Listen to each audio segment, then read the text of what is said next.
I think about food waste, I think about like this big scale and all of the gaps that there are in the food system.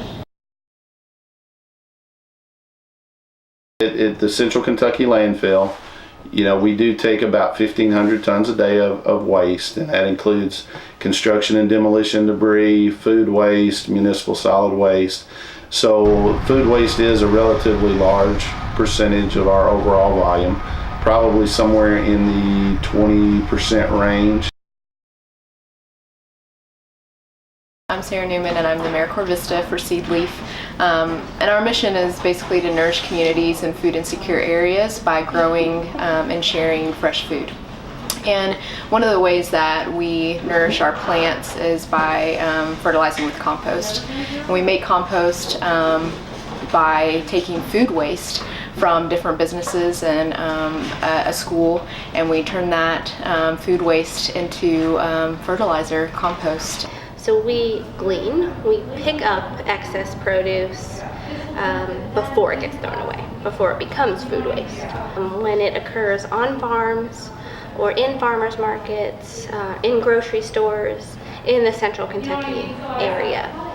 We focus on produce because of that huge waste stream of food waste. Produce is the biggest. We pick up that produce and we deliver it to feeding agencies in the same area, in a 4-county area in Central Kentucky.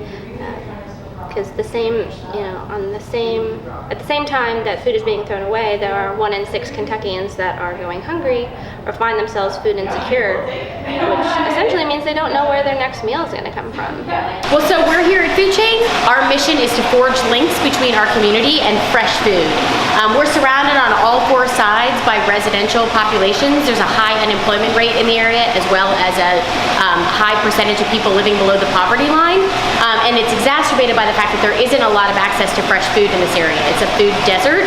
So what we're trying to do is to provide education and demonstration of sustainable, innovative solutions where people can get reconnected to fresh food. And when we began that, we started with food production. Our farm, that's phase 1 of our work. It's the only indoor aquaponics farm in the state of Kentucky. The plants get free food by way of the fish waste, and in return, they actually remove the waste and clean the water so they can go back to the fish. That allows us to grow all of this food, thousands of pounds of tilapia fish and greens year-round, and use only about 5% of the water compared to conventional agriculture.